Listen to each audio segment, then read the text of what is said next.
If you knew me before, you wouldn't even look my way. If I had the nerve to speak, you wouldn't hear what I say. Time has come and gone so fast, we're not who we used to be. And welcome back to Sullivan's back to Sullivan's Unheard Voices. I'm just going to start with this all laughing because this is great. We're here with the cast of Moonlit Madness, Tony, Deidre, and Corey. Thank you so much for joining me today. I wanted to have you on here because you all can rock out on stage. And I have always been fascinated by the journey of metalheads like me because I've always wanted to be a musician in the metal sphere. And so I always go this to people that are able to get on stage and perform at the level that you all perform. I guess we're just going to sort of go around the room and talk about how you all got started. Who wants to go first? How did you get started in music? I'll start. My cousin David Chavez, who's part of our band, he took me to my first Kiss concert when I was 15 years old, and it just blew me away. Seeing Eric Carr do that drum solo, I literally told myself, I want to be a drummer. And as fate would have it, I ended up getting a big, beautiful drum set and just blessed to be able to have opportunities, started out with original metal bands. That's how I met Corey. And networking through the original metal band scene, and then going to support bands like JFK, Famous Faces, and I was out in the crowd having a good old time, and I don't drink, so I'm the only sober guy in there, right? But I'm looking at the energy of the crowd, and I told myself, I can do this. So 6 years fast forwarding, we're actually doing it, but it's not easy and it does take a lot of work. Mm-hmm. So hats off to the ones that paved the way, that inspired me to actually have the idea. But yeah, so I transitioned from original metal to cover, and doing both was fun, but doing covers and having people sing along and dance and rock out and share the energy is very rewarding. And I would imagine along the way, was there a point where you recognized that you've turned a corner and that you're sort of good enough to be in a band as a drummer? Oh gosh. It just, my first, we all sucked, but we tried, you know what I mean? And in our hearts, we're all in the right spot. And I took 4 professional lessons at Weathers Music from Jim Tilton, and bless his heart, he had to put up with my impatient, self. And once I learned the basics, I was out. And then I had a lot of other friends that were drummers and was able to kind of just sit in their rehearsal rooms and watch their bands rehearse, and learned a lot. And then good old MTV recording videos off of Headbangers Ball, fast forwarded, rewind just to see 10 seconds of Tommy Lee doing this, So, yeah. Dude, I remember Weathers.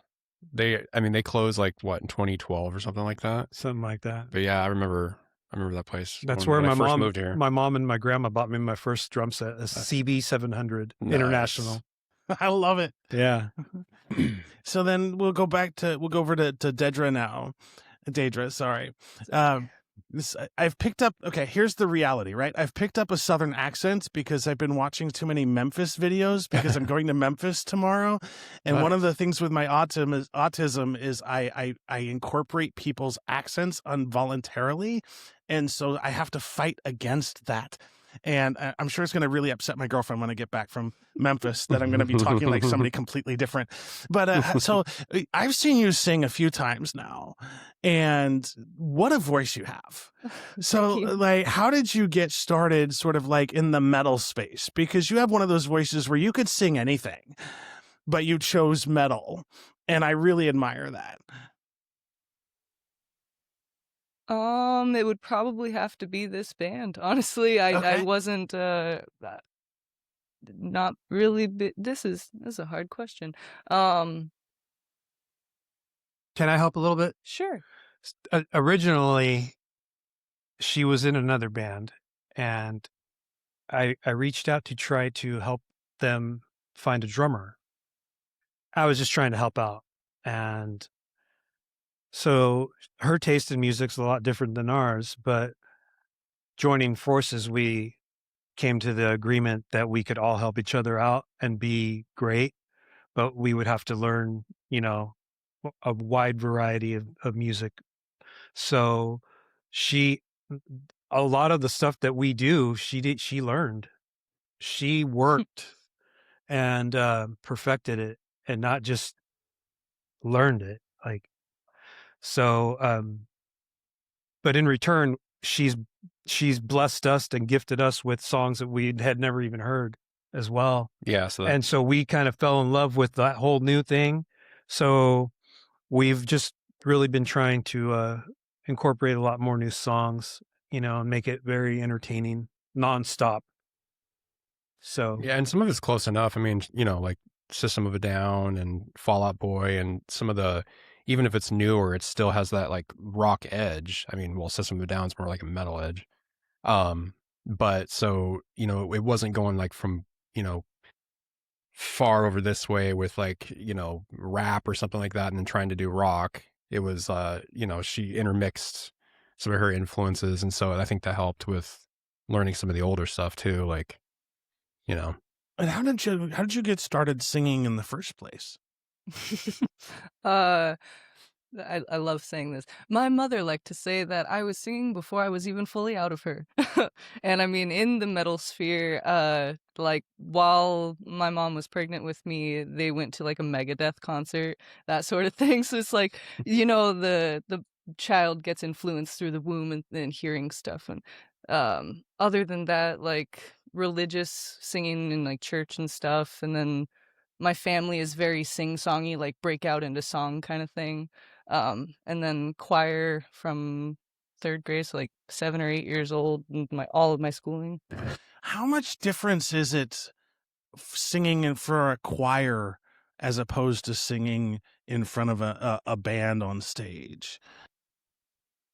I mean, it's definitely different. It's not. It kind of depends on where your role was in a choir, because I actually had quite a bit of solos, so that helps having like the choir behind me while I was doing my thing. As well as like in choirs, typically you have a director that's like singing along and kind of, gesturing, conducting. Yeah. But and I mean, there's music, piano companies, sometimes orchestras and things, so it's different. And obviously a lot of the times they want you to stand still or specific movements versus just vibe and dance. So. And then how about you, Corey? How did you get started in music? I mean, it depends on how far back you want to go. Like as far back as you want. There's no time constraints here. Well, when I was like maybe 5 or so, there's like pictures of me with, like rakes as guitars and like brooms and that kind of stuff. And then I had the lid of my toy box as my snare drum, and I'm like banging on it. And I wanted to be a drummer originally. And I give my cousin Chris a huge amount of credit. He's 8 years older than me, and he had red hair down past his butt and loved like, all the 80s bands that I love. And he introduced me to a lot of the bands I love today. And he's an amazing guitar player, but he had a drum set too. And so I'd go over and just kind of bang on the kit while he was playing guitar. And then one day he showed me a video of Yngwie Malmsteen and showed me like, Dream Theater, which is my favorite band now, all that stuff. And as soon as I saw like the guitar solos and that kind of stuff, I kind of put it together and asked if I could play his guitar. And he said, here, I'm gonna go to the bathroom, kind of play with it. And of course it hurt extremely bad. My fingers are bleeding. But immediately after that, I was probably 12 or maybe 11 at that point. And so I wanted to play guitar. So my great uncle sold me a piece of crap from a J.C. Penney's magazine guitar. and I had a record, my grandma's record player, which you could plug an auxiliary guitar cable into and use it as an amp. So I started playing there and just was self-taught, and just playing along to, you know, every cassette I had and stuff. So that's where it started. And then probably 15 years old, I started like, you know, my first bands in high school. So everybody was playing football and like, you know, sports, and I'm like writing lyrics and writing songs and stuff. And so we played like some functions for, you know, school, and we played the talent show and like, you know, that kind of stuff. So that's where like performing started. And then I've just been in bands ever since then. And yeah, I mean, when I moved to Salem in 2010, my old drummer was from Pendleton, also where I'm from, and he moved to Salem with his wife. And so I moved here in 2010 to kind of keep the band going.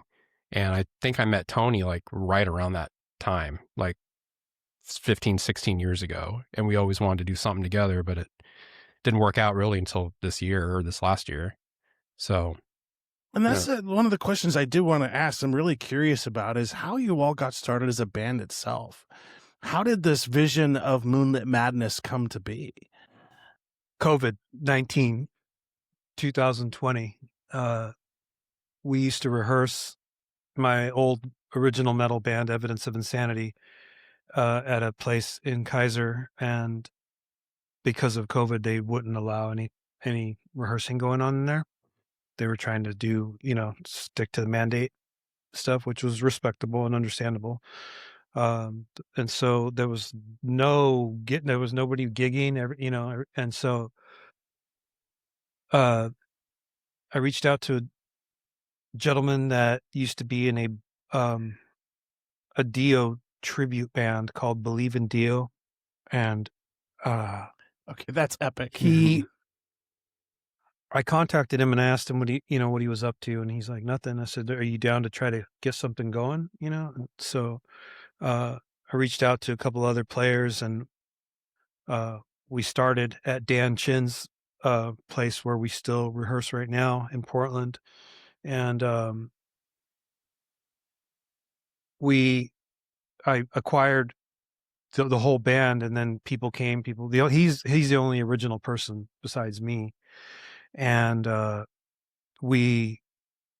he's just a rocker, man. We're cut from the same cloth, you know, and love the same music. And I met his band Tangent when we opened for the Bullet Boys. Do you remember a band called the Bullet Boys? No.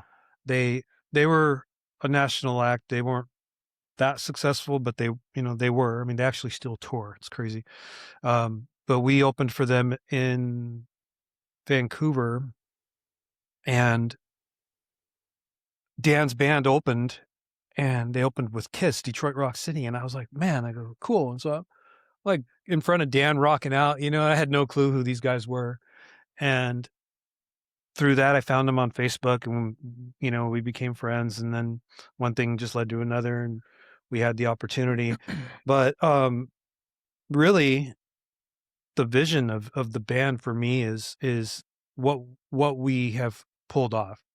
Looking out in the crowd and seeing people dancing, singing, rocking out, clapping, and just having fun with us to the songs that we all grew up with, you know, that are so iconic, and we play them very iconically as well. So having a male and a female vocalist in the band has been kind of the vision of the band. It may not always be like that, you know. People come and people go. It's unfortunate. But my job as the founder, as the leader of the band, manager of the band, whatever you want to call me, I have to make a lot of decisions, you know, decisions that have been hard sometimes, but it comes with the territory, you know. And I want to pause there for a second too, because I can respect and appreciate that you have a vision for where you want the band to be, and that you're willing to take risks and you're willing to sort of challenge yourself, but also challenge those of you around you to sort of stay true to that vision. And that takes a lot more work than people realize. And I just wanted to Amen. acknowledge that, because it's one of those, without that cornerstone or bedrock person in a band that is that centerpiece, sometimes bands just disappear off the face of the earth. And so they can become stagnant pretty quick. Well, if it's okay to give a couple of shout outs to our friends who, first I'm going to say the Raven Kings. I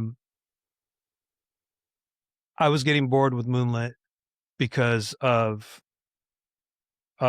personnel issues. We got kind of stagnant, and I was like, man, and I stumbled across a video of Jesse DeVille, and I had never met him before, and he played with Sal a lot, and I'd heard of him, seen him, and I seen one of his videos he posted, and I'm like, man, that dude shreds, but not like metal god shred. He's like a blues. Yeah. I mean, but he's so freaking good, dude. And I just messaged him and I was like, hey man, I go, I'm Tony.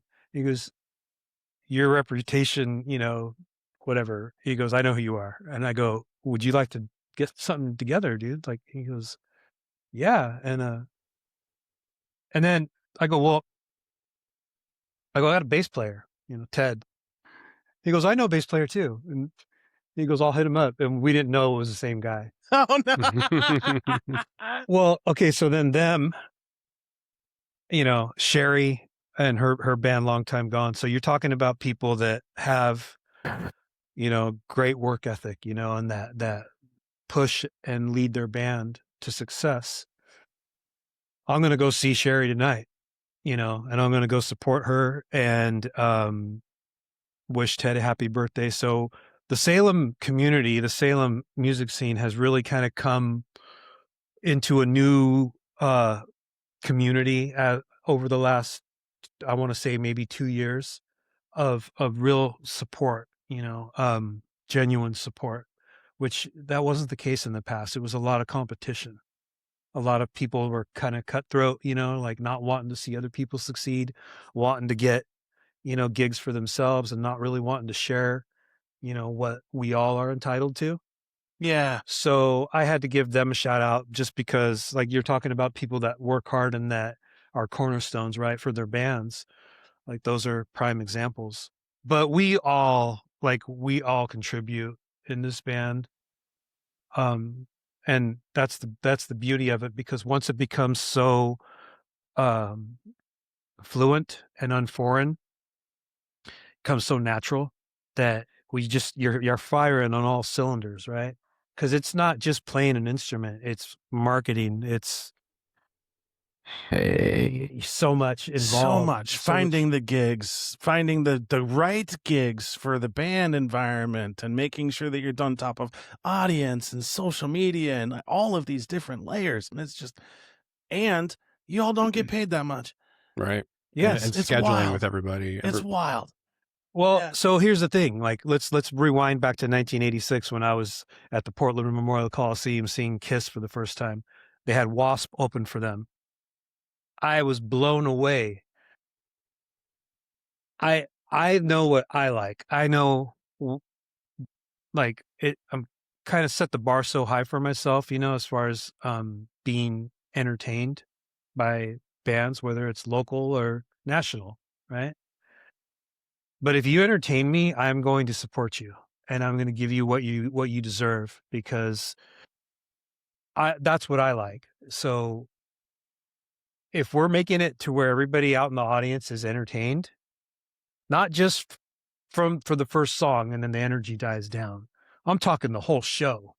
Leave it on the stage, let it be known that you were there to handle business and make everybody happy, And what's cool about doing like covers is it feels like everybody at the show, the band and the audience, are all celebrating that music together.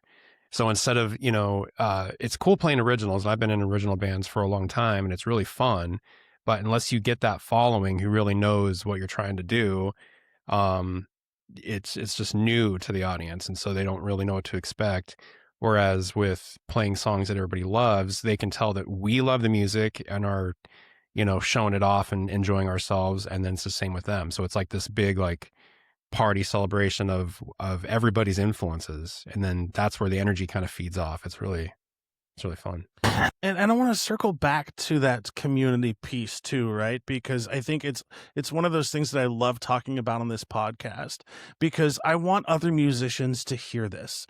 How important is it to have a music community where musicians support each other versus a music community where everybody's at each other's throats? So about, I want to say maybe 2 years ago, another former bandmate of mine, Danielle Aguayo, I don't know what's her last name now. She got married. Finding Danny, Finding Danny. Yeah. Okay, so she started this thing called the Musician Support Group, MSG, and then the concept, everything about it was really cool. So from there, I seen a lot of people starting to support, like literally going to their shows, sharing their, gigs, like, helping promote them. If I can't do a gig, I'm definitely reaching out to my homies, and saying, hey, are you interested in this? Can you do this? Because like, it's what we do, and they just recently opened, what is it called? Metro. I don't want to butcher the name. Metronome? Yeah. The studio down there in Salem. We were this close to getting in there, and then we had to backtrack, but we may be in there again, hopefully soon. So it's cool to see things like that, because that's a big step for Salem, because we've never had that, to have something like that. It's like actually giving people hope instead of, oh, we have no place to jam, so we're just not going to pursue being in a band anymore, or having a band. Yeah, and that place is like almost filled up. And I don't know how many rooms they have, like 40 or something or more. I don't know. They have hourly rentals as well. Yeah. Yeah. So But we're it's going cool to to give see how them many a people use shout it. out as well, because it's like part of the music scene now, but yeah. So can we ask you a question? Sure. What prompted you to want to start doing this with bands? Because I thought it was really cool. And when I had the opportunity to explain it to my bandmates, I was just like, dude, like, this is like an opportunity for us to not only get our name out there, but to get to know this person that has a vision just like we do, Yeah, I can pinpoint the exact moment. There was two things that happened almost simultaneously. One, I stumbled onto Nikki Jones through a recommendation, and I didn't really think about interviewing musicians until somebody suggested I interview Nikki. But I wanted to separate myself and do something that I haven't seen before in a way, but also I watched a few interviews online, and it was starting to frustrate me the more I would see these interviews of musicians where we didn't talk about music, where they didn't talk about their origin story or how important it is to sort of get on stage. And I got more and more frustrated because, like, here you have this amazing musician that has spent 15, 20 years working on this craft to do this amazing show on stage, and all you're talking to him about is his girlfriend. Like, all you want to know is like who you're sleeping with or who this and who that. I'm like, talk to him about music, please. And I kept seeing these interviews over and over again. And then when I finally sat down with Nikki, I'm like, oh, we're going to do things a little differently. And just the fact that I geeked out through that interview, and we were able to sort of have conversations that blew my mind, because I thought I knew a lot about music. I don't know crap about music, because all of the things behind the scenes, all of the work and the effort and the collaboration up until stage ready is hidden from public view. Yeah. But that's so amazing to me. I love to see how the sauce is made, so to speak. Right? That's good. Like, I love going to rehearsals. I love going to practice. And Like, I did love not that. I did not know that that was where it started, was with her. Yeah. But I also have a history with her. I met her at a jam. We went to Bear Creek a couple of times, and she needed a drummer one time, and I think it was like 2 months of my time I devoted to help her out, played a couple of gigs with her, I think it was. And never really played in a blues band. And it was the coolest thing to learn so many songs that it wasn't in my wheelhouse, at all. And I met her dad. We rehearsed at her dad's house, and knowing her story and her dad's story, like, they're straight up musicians, dude. Like, they are the real deal. To see her achieve the success that she's worked so hard for, on top of everything else that she's had to deal with in her life. She's a dear friend of mine, and I love her. I mean, she's great, dude. And, like, dude, she learned how to play bass on top of singing. Yeah. So yeah, I mean, they've played shows with me in the past. So it's funny that's crazy, because I didn't really know the story. Yeah. About you. So Yeah. And I started the podcast in general because I'm on the autism spectrum, and I was a really agoraphobic, and I didn't know how to talk to people, and I didn't know how to sort of like navigate in the world in a way. And so, I've given myself the ability to talk to people because I can talk to them about something.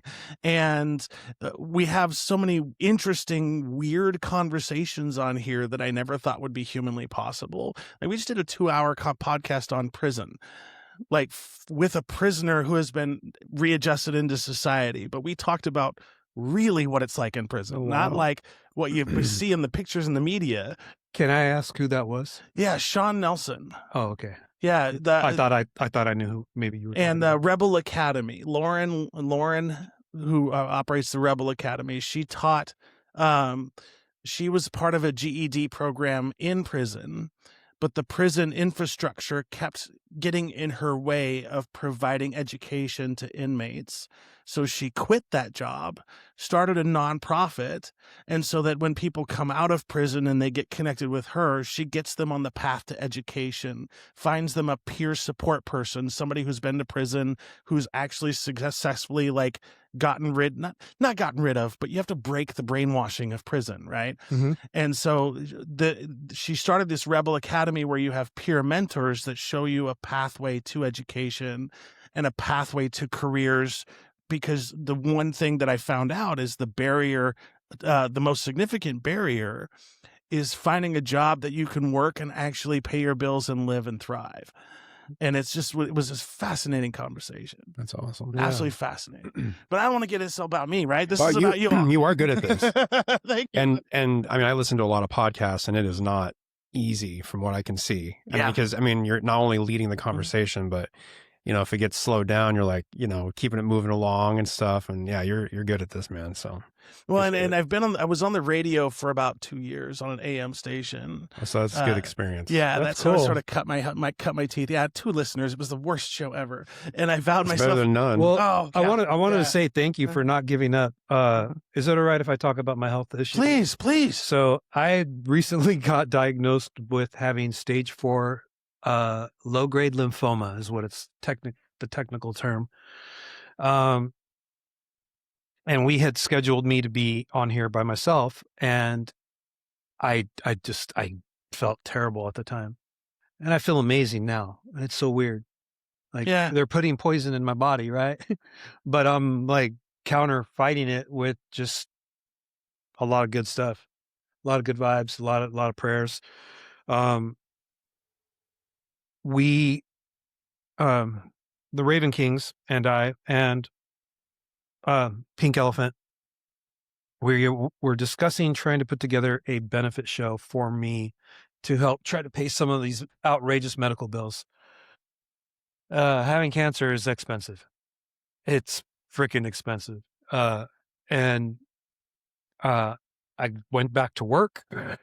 So I really want to do that because I want to earn my keep, so to speak, you know? I Yeah. just don't want people just handing me money.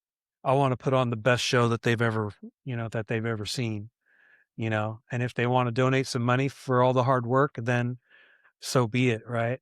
And I'll use that money to pay, you know, because it's hard. So that's kind of what's going on right now with the band. Currently, that's what we're in the middle of working on, trying to make that happen. It'll be fun because I'm trying to get Sal and the Salamanders, I love that. long time gone, and the Raven Kings, and then my band would headline it. And it would be, you know, like that with everybody going on and off the stage. Everybody would get to play my drum set, you know, make it, you know, really fast and entertaining. The reason is because those guys are all personal friends of mine, you know, Yeah. I consider more like family, you know. Raven Kings was my former band, you know, so, and they're just great. They are just such a powerhouse band. And I wanted to have Moonlit and them play a show anyway. So it's fitting. They've all played shows with me, with Moonlit throughout the years. And that would be an amazing show altogether because every single one of those bands you mentioned puts their heart and soul before they get on stage. I just love that. Yeah. And the fact that they were willing to do this for me, to help me. Yeah. I hate asking for help, bro. I will be the first to admit it. And sometimes a person, you know, gets empowered by just surrendering, you know what I mean? And allowing people to help. And do you mind if I get on my soapbox for a second? No, not at all. Because this is one of those things that frustrates the ever living shit out of me.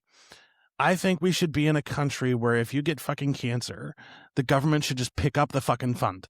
They just fucking pay it. Like if you have a life-threatening illness that you need to focus on your attention and your health, fuck the bills. The government should be picking that tab up. Like it shouldn't be up to people to have to continue to work if they don't want to or they can't. The idea that this country of ours is structured as such as that I hear this story of having to do a benefit concert. First of all, I'm going to be there. I'm going to support you because like I love everything about that. And second, I'm sorry that it even has to frickin' happen in the first place. Yeah. It pisses me off when I hear stories like that because it doesn't have to be that way. And I don't know why it's that way. So I just want to, like, from my heart, man, I'm so sorry that you're having to deal with that shit because that's not fair to you. It's not fair to anybody that has cancer. Like, fuck that. And so soapbox over. Yeah. I mean, But- it's the same reason why a Tylenol at the hospital is $800. Yeah. Right? Uh-huh. Yeah, no, and I do appreciate it. And it was something that I tried to kind of put off for the longest time.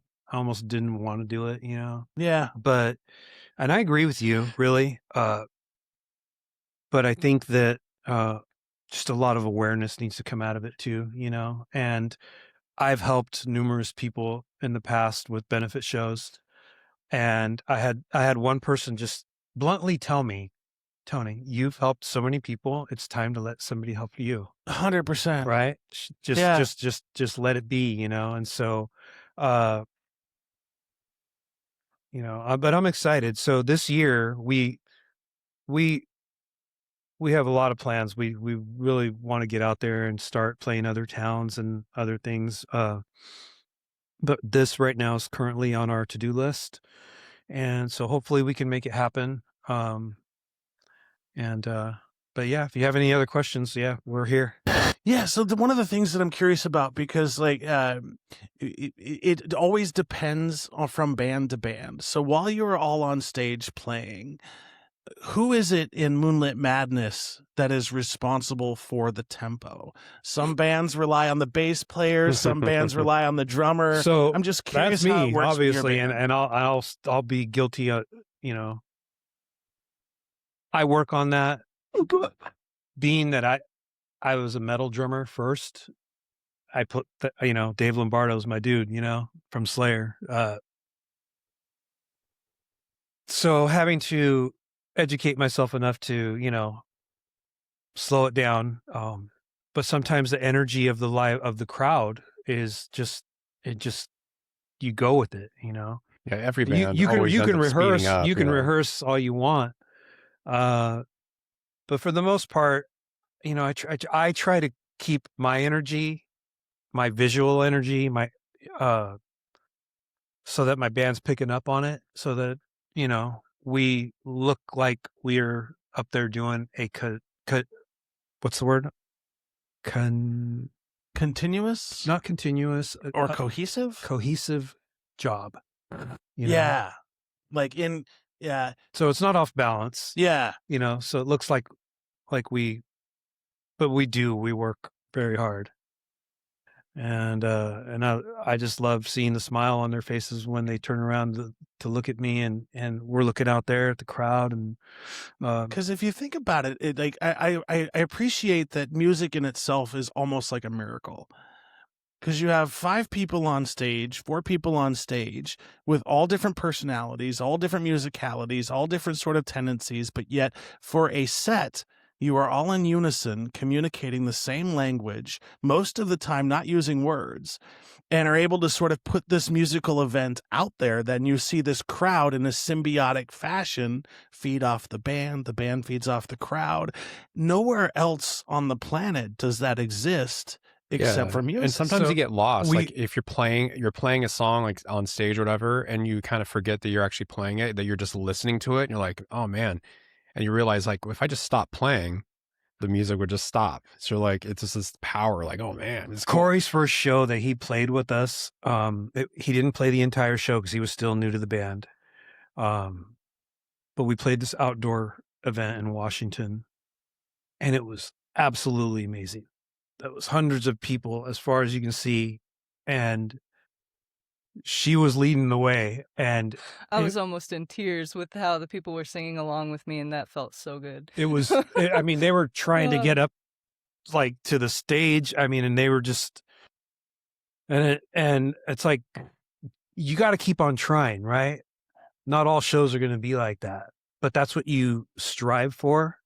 When it finally happens and you see, it's like, wow, we can do it. We can have that effect on people. Then it's rewarding, because money's one thing, but that's not why we do it. It's nice to get compensated. Don't get me wrong. But my initial goal is to entertain people and to have people leave there saying, wow, dude, like, they were so fun. I want to go see them again. And we're not a band that plays out every weekend. So we try to make it a real treat when people do come to see us. And I think we've lived up to it so far. So, the turnouts are good. Yeah. We have rehearsal tomorrow. So we got some other things going on in the works of the band right now that we're not ready to talk about, but, we're addressing them, and we're working on them. And, so it's a little bit of a break for us right now, which is fine. I'm doing my treatments. So, but we're still working. We still, throwing new material out there, working on our electronic press kit, photos, still staying active, just not on stage at the moment. So, but I did want to ask about the stage process though, right? Do you all come with set lists, or do you sort of like vibe off the crowd? Yeah, we have a set list that we narrow down, within the 2 weeks of the show. Then we make whatever changes. We try to keep it, try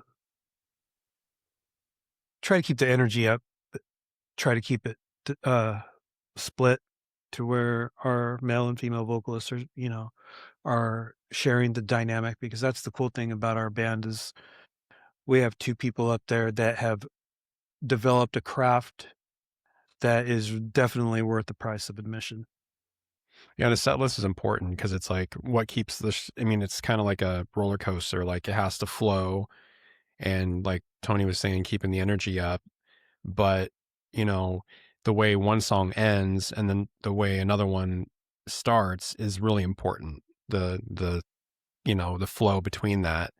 And if you do like, the first half of the set is all just straightforward fast rock, and then the second half can't be just like slow ballads. Like it has to be, has to make sense in that way. So yeah, set lists are important when we construct them.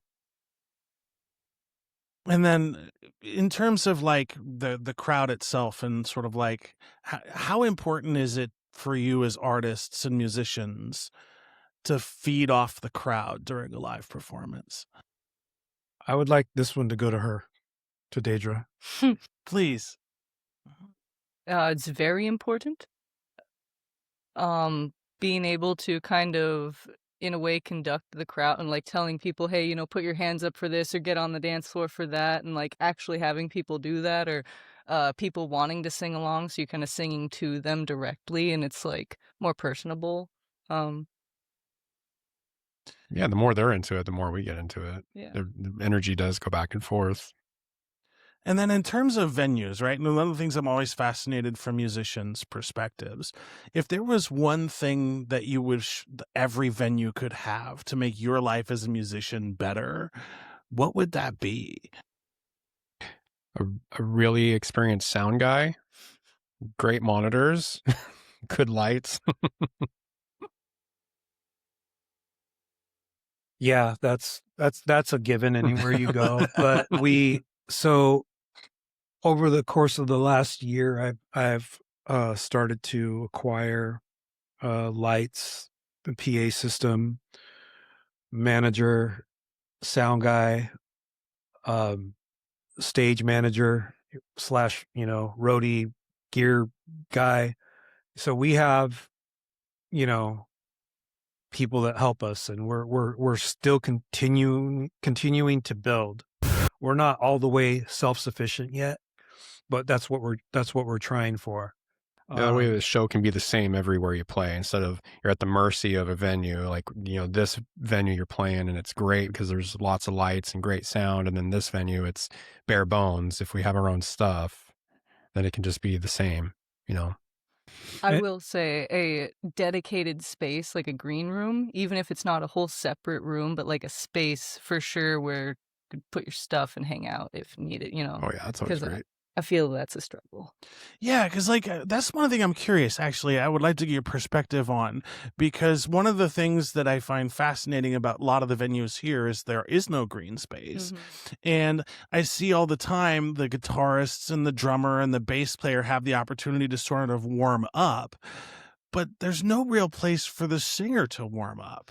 Yeah. So Sit in my car where do you before I have to go. go? Yeah. Is that really like Yeah. All singers report to Deidre's car. Yeah.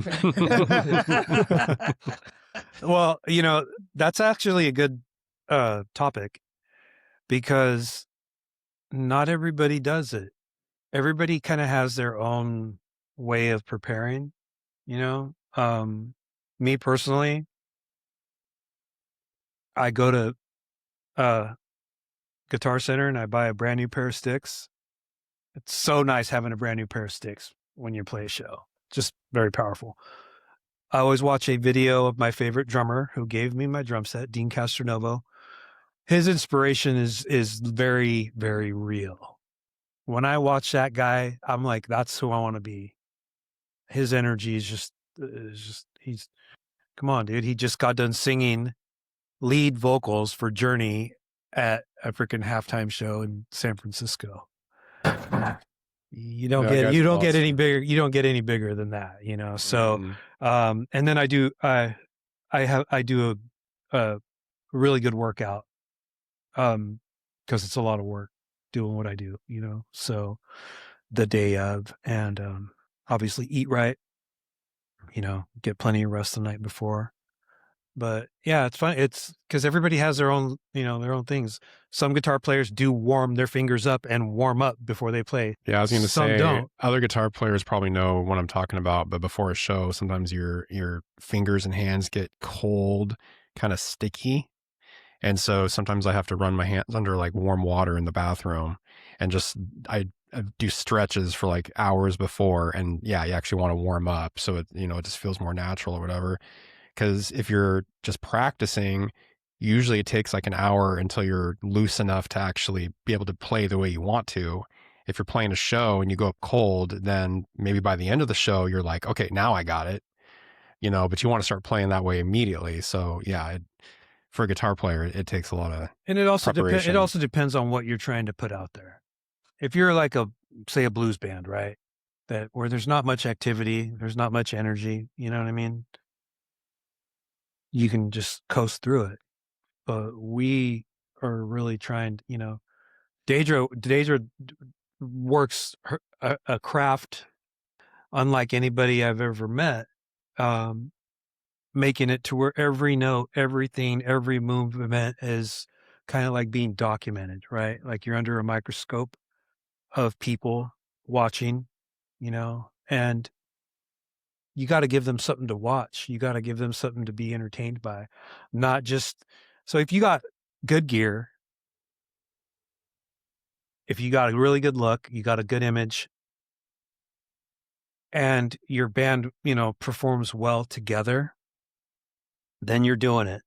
You're earning my respect, But if you're not doing that, it's noticeable, And I'm curious how you picked up the presence on stage. Is that something you sort of practiced along the way as well?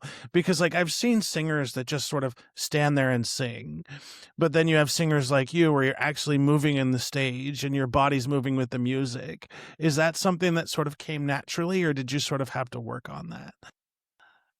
Going from choir where they kind of want you to stand still, or it's like choreographed, very easy movements, it was probably something that did not come very, like, I've always loved dancing. Fire dancing is kind of part of that. But kind of studying other people's live performances and just kind of thinking about choreography, thinking of it from the audience point of view, like, what do I want to see? And kind of filling the space. Cause yeah, like you said, a lot of people do just stand still. And I'm like, I'm here for a show, like I want Mhm. everything moving and, uh, a lot of things with social media nowadays, it's like, I guess studies show that people's attention spans have shortened. So, Extremely. so I mean, I'm one of them. So it's like every 3 seconds, try to do something, a change to keep people's attention, and that's kind of the idea. And have you noticed like a difference in the audience since you've sort of done that? Oh yeah. Like Oh what is something you've noticed, if you don't mind? More eyes looking our way instead of just kind of sitting there in their conversations on their phones and whatnot. Like, Mhm. actually more people getting out on the dance floor because again, like commanding the state, like telling people, "Hey, get out on the dance floor. Let's do this." I'm getting ready to be that kind of person where I'm gonna go and find people and start pulling them on the dance floor, walking around with a microphone, like, "Hey, you do it." Right. I love that. You know? I love that. Yeah. Uh-huh. And so like in terms of like the stage and the venue and the crowd, right?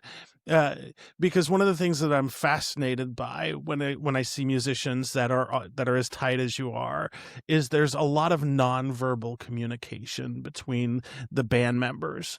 So like how has that sort of developed? Is that just something that sort of came naturally with your current version of the band, or is that something you all talk about in like practice and rehearsals? Rehearsals. And it comes over Absolutely. time. Chemistry between members over long periods of time. You start to know like this look from Tony means this, or Yeah. if someone's going too fast or doing the or whatever, you can just certain looks honestly like communicate, and it helps live. You don't have to like try to shout something or whatever. And you were going to add something to Uh, no, I mean, he Yeah. kind of hit it. I mean, rehearsals, it's like, really, how good do you want to be? If you don't want to stand out, then you're not going to get noticed. But Yeah. if you go up there because I've had people ask me, they go, "Do you get nervous before you play?" I'm like, "Hell no, bro. I belong up there. That's where I thrive. That's where my spirit soars the highest, next to riding my motorcycle or being with my son, you know?" So if you're not constantly trying to better yourself and not be stagnant, you know, Yeah. then you're not really, you're kind of shortchanging yourself as a performer. There's musicians and there's performers. We're both mixed in one. Yeah, because But we do it in a way that we're all thinking about what we're doing each song, like, so it gets talked about, it gets broken down, you know, and that's the beauty of it, is that's the work. Then when you get to go up on stage and you perform it and you kill it, you're like, see, yeah. we did it, but we did it as a band. That's a good point, because like now that I'm thinking about it, because like there have been instances where you can tell the difference, because you have some musicians that are musicians but aren't good performers. You have some people that are really good performers that aren't, I never want to say aren't good musicians, because I don't believe there's such a thing as bad music. It's just music that your tastes enjoy or your tastes don't enjoy. And so I always hate to say that, but at the same time, you kind of tell when somebody's sort of one way or the other. The one thing I have noticed, okay, is it's hard for some people to come out of their comfort zone. Oh, 100%. They get embarrassed. Like, Yeah. they don't feel comfortable displaying that kind of energy, right? Even if you are a musician. But let me tell you, once you get past that and you've graduated and you've moved on past it, and you allow yourself to really get up on a stage and perform for people, there's nothing more gratifying, because, you know, because people they'll see it, you know, and if you're doing it with 4 other people, you know, then you've reached greatness, in my opinion. Yeah, if you're confident and believe in what you're doing, other people will be convinced. You know, they can tell if you know, just the vibe. If you're uncomfortable up there, they can sense that, and they're not going to like give you their energy, because, you know, the audience shouldn't have to coax the band into getting into it. It should be the other way around, you know?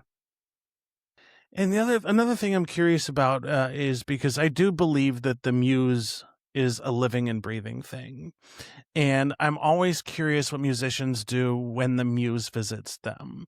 So when the muse visits you, and we'll kind of go around, how do you capture that? Do you have like a recording device? Do you write stuff down? Like when you get ideas or like a drum beat in your head, how do you capture that?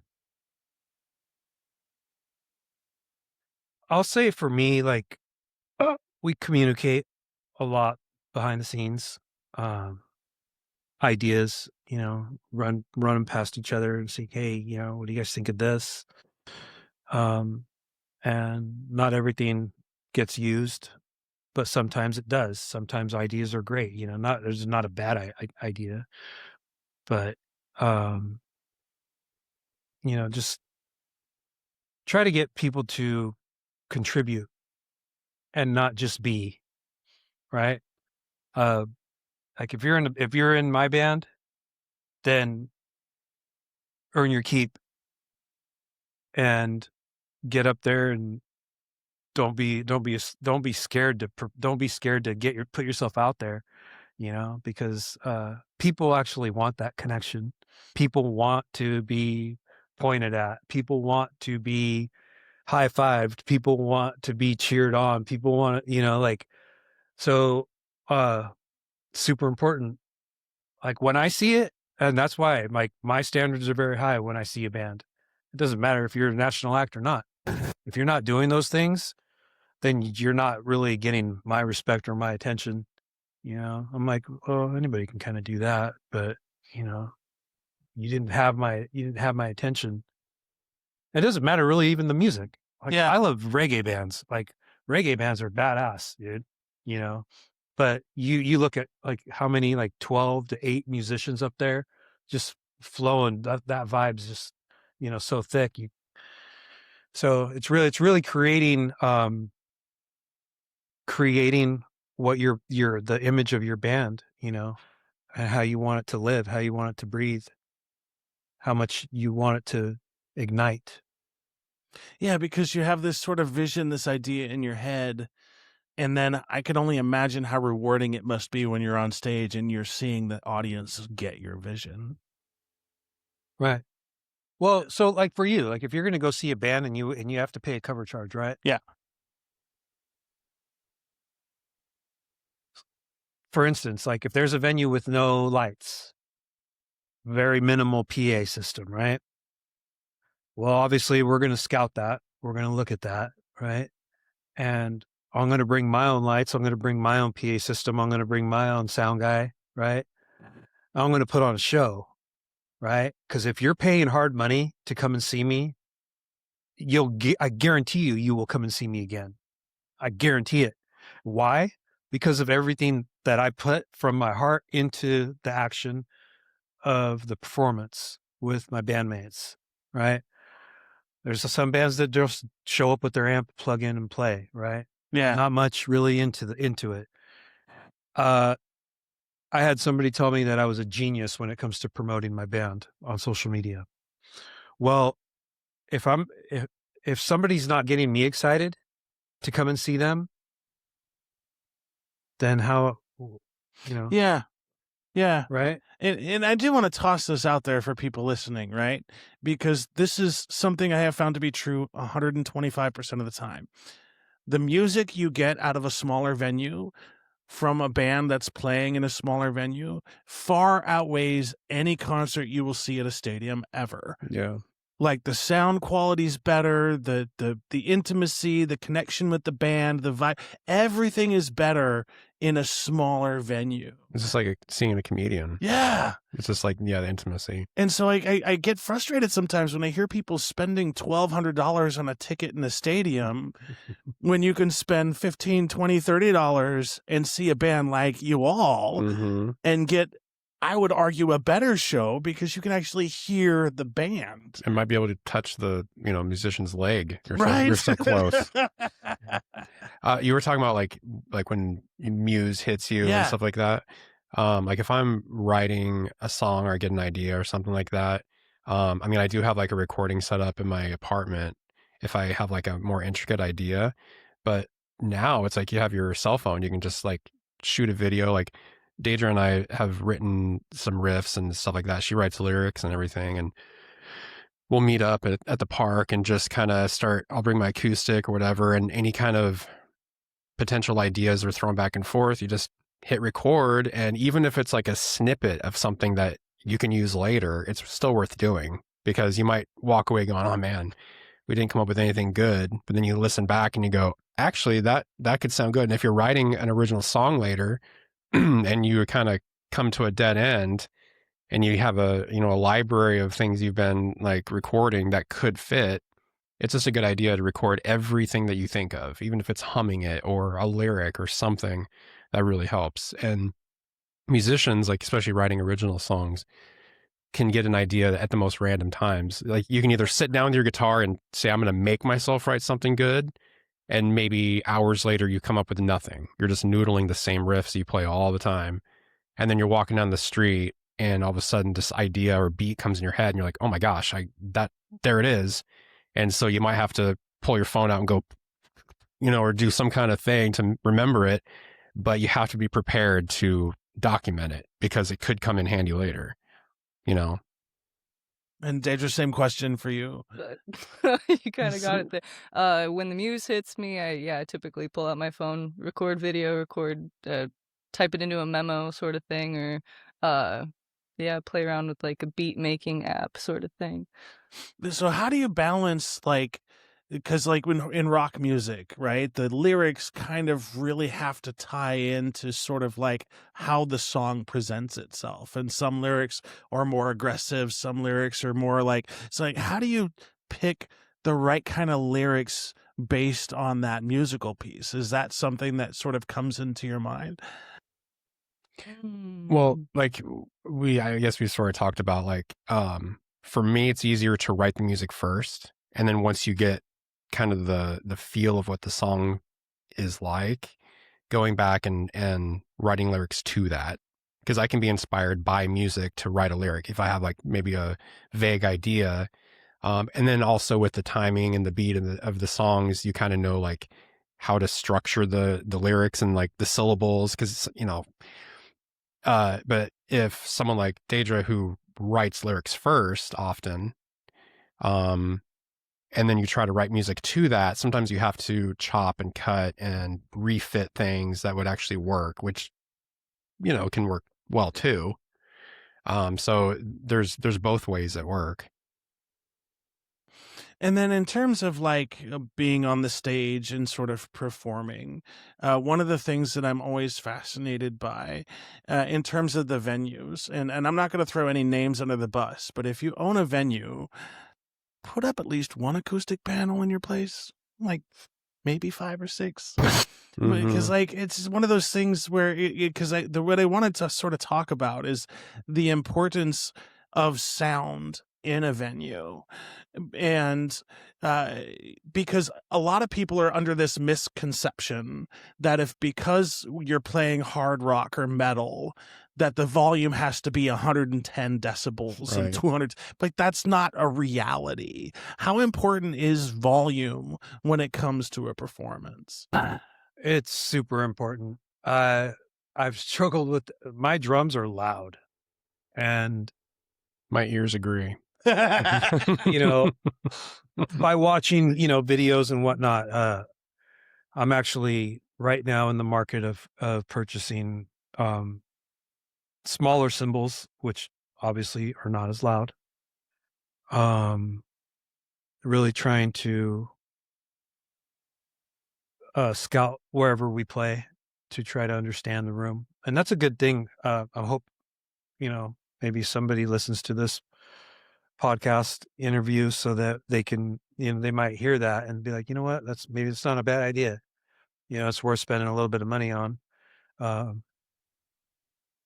But that comes back to why I'm in the process of purchasing our own stuff, so that we are totally in control no matter where we go, if we have to supply our own stuff. To me, it's an investment, because how good do you want to be? How serious do you want to be taken? Oh yeah, 100%. You know what I mean? Yeah. So it's not about, oh, well, we're only getting paid this much. It's like, dude, I am spending a lot of money to try to make my band be self-sufficient, right? But it's so that it's for the for the band, right? The second you start looking at money, like, it's like, bro, like look at the people's faces that you're performing for, right? Look at the connections that you're making. Look at the gaps that are being, Yeah. Because like for me, I've started doing, shows for biker events, for MC events. And so I bridged my vision of my band perfectly into those kinds of events. But it hasn't stopped there, like wherever we can get, whatever stage we can get on, I guarantee, and we can be in front of complete strangers that don't even know us. Yeah. They're going to love us by the time we're done. And we've continued, I like to use the, term crazy train, of us just rolling. Our biggest setback has been personnel. People coming, people going. We have to start over, right? Yeah. But for now, we're pretty strong. We all kind of share the same vision of where we want to be, and we've proven it to each other. We've proven it to people. So we're excited for this year. I just got to get past this medical stuff that I'm dealing with, and then I'll be full on, moving forward with everything. I was going to say, like with a band, it really depends. Like you were talking about how you like the behind the scenes stuff and the whole process of it. You really have to love that also to really stick with it, because a lot of people who are in a band, they kind of expect to just kind of get 10 steps ahead immediately. They're like, okay, well, I put the work in, so I'm not seeing the results. So, they either give up or they just get frustrated. Whereas if you're really passionate about the process, it's kind of like writing a book. Like you have to love the process of writing a book and editing and drafts and doing all that kind of stuff to really finish the project. Otherwise, you're just going to get tired and stop. It's a labor of love, definitely. And since Deidre joined the band, we've been able to capitalize on a lot of her talents because she has so much to offer. And it's great because it takes a lot of stress and relief off of just like one person who's trying to guide it, and then you allow the trust and you like, do your thing, it's not just her offering, her vocals. Like she does a lot for this band. When I got to see the band, before I joined, I got to see them play, with their old guitar player and see it from that perspective. It's a little bit different when, you're seeing yourself up on stage and you're kind of just watching like, did I mess up or whatever? But if you can watch the band completely separated, that helps. And so especially with her in the band, it felt different enough where it was more interesting. It wasn't just another band that you've seen of like, the same formula and the same this and that. It felt different enough. Like I was more interested to be a part of it because I'm like, oh, this, not just the sound of it, but just the, the performance and the looks and just how she was doing things. It was like, I feel like I could add something to it. And Something I want to add to that is I look at this like playing music together, keep the playing, it's supposed to be a fun thing. There's supposed to be like friendship between, happy times, keep it smiling, laughing, just having fun. And that's a big thing for me. Yeah, you don't say I work music. Yeah, exactly. Yeah. I mean, it is a job, but yeah, but a labor of love. But at the same time, like, how important is it to have a cast of characters, if you will, in the band that get along with each other? Yeah, it's number one. And why is that important, do you think? Well, I mean, like a lot of people use the analogy, it's like a marriage. It's not always good times. There's not always, sometimes there's dead ends. You turn a corner and all of a sudden you're like, well, how am I going to get past this? Or something comes up. And it's not just the love and respect of the music that keeps you together. It's of each other too. And, respecting people's, boundaries or their wants and needs in the band and being able to kind of be malleable and stuff for them, even if it goes against your own instincts or your wants or whatever, just to keep the actual group together. I think it's worth it in the end, because then when you are on stage and things are working out, then you can kind of look at each other and be like, yeah, this was worth it. I'm glad that we stuck through it. And it takes that respect and love for each other just further beyond, Picking all the people that are in this band being me.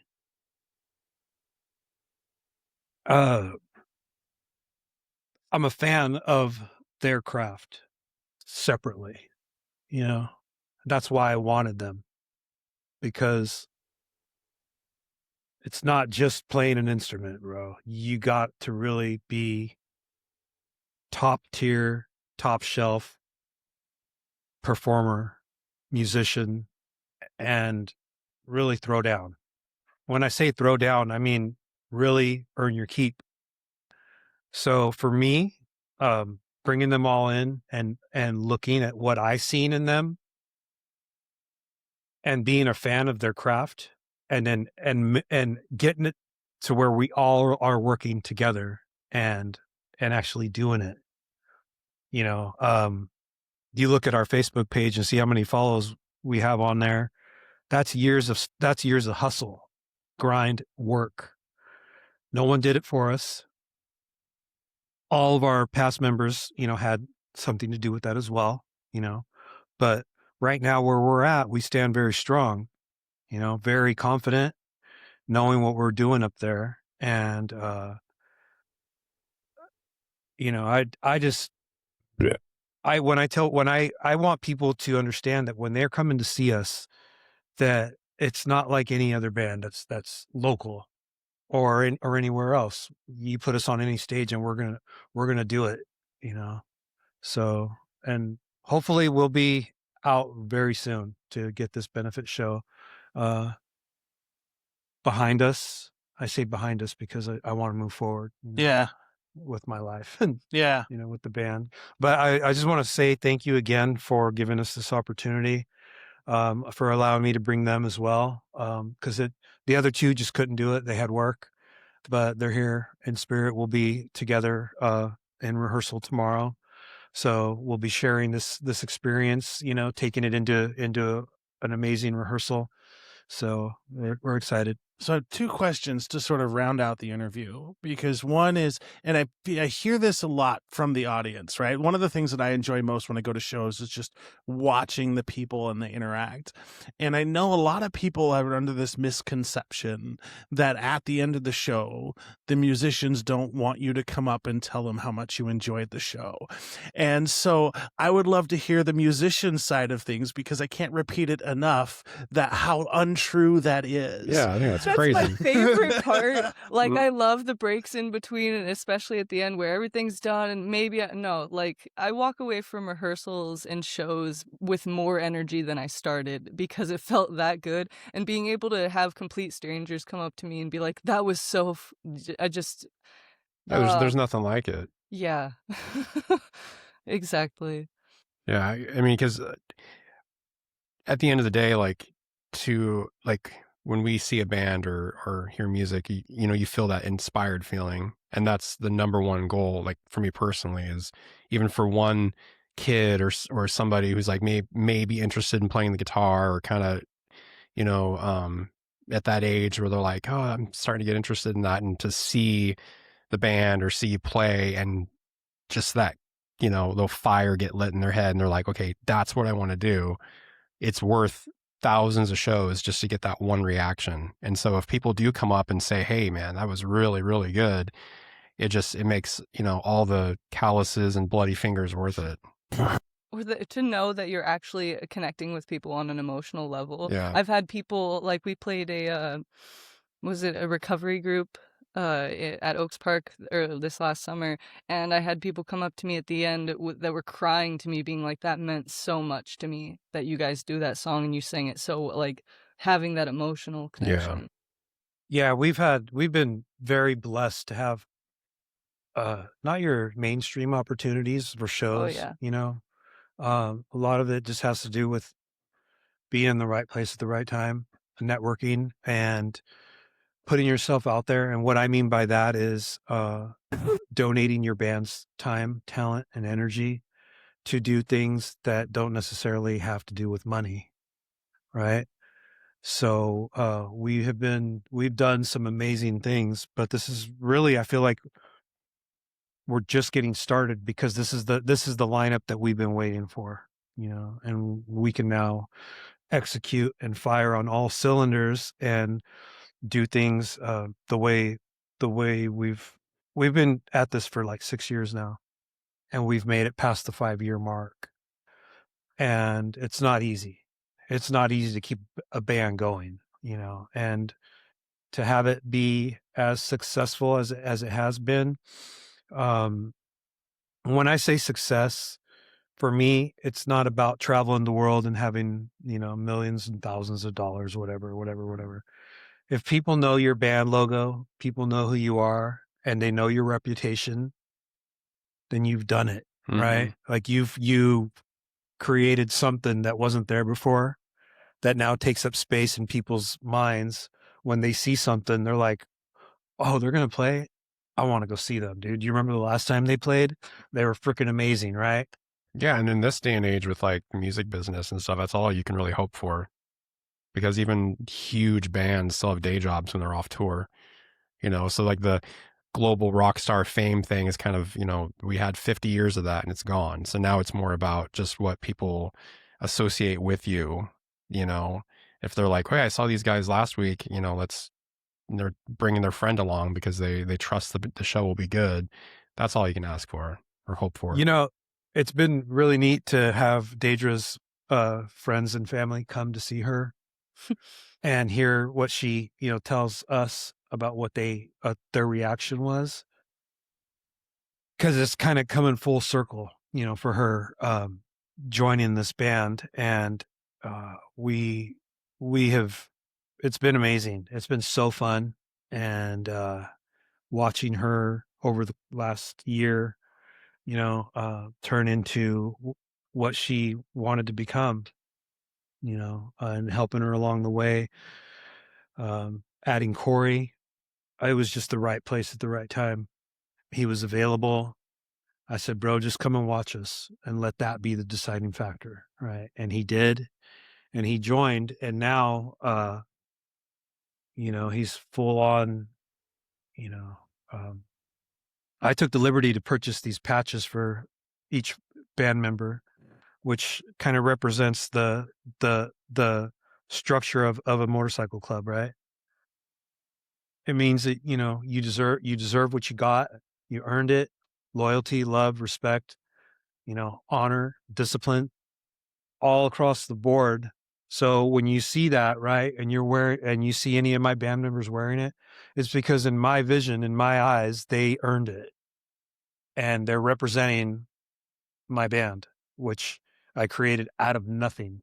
But now we're one of the strongest bands out there. Strong meaning all across the board, we're doing everything that we're supposed to. And I'll throw my reputation out there and say, if you all see this band live, you will see one amazing show. Woo! Yeah. And so my final question before we wrap this up, because we've been at it almost well over an hour already. That's what she said. Yeah, right. But, for those people who are just starting in the music scene, right? They're just picking up music. They're just picking up a guitar. What advice would you give them so that they don't give up? Because it can be kind of disparaging if you're trying to start music right now. But I also need musicians to let people who are just starting know that it's worth it. What advice would you give to somebody just starting out? Corey, you want to start? Yeah. Besides, like, individually, practice constantly, because you have to be to the point where you're inspiring yourself. Your confidence in playing in front of people is, I mean, if you're not confident, you're going to be studying your guitar or your instrument the entire time. Just try not to mess up. You need to be to the point where you can relax and enjoy the show and perform. Second, find people, like, if you're going to start a band, who are 100% on the same page as you are. You have the same, the same vision, the same goals, and even talk about it first. But, you don't want to suddenly realize halfway down the road that someone has something going on that they can't dedicate themselves. And then again, you're back to square one. Discuss it with each other, have a common vision, and then go from there. Those are probably the two biggest ones. And then just grind and grind and grind. Play shows with 2 people watching, and eventually you'll be there with 200 people watching. Deidre? Let the passion drive you. If this is what you love to do, like, yeah, it doesn't matter if you have a crowd of 2 or, tons. If this is what you love to do, that's enough to put in the hard work that it takes to get there. Yeah. I would say try to put yourself out there however you can. Like, I've gifted drums, sticks, cymbals to kids that, didn't have, and taking the time to talk to people, but also being, practicing what you preach, right? So, if people can look at that, then you're modeling what you're doing, and so you're proving it by your actions. Thank you so much. Like, everyone here today, like, Yeah, dude, really.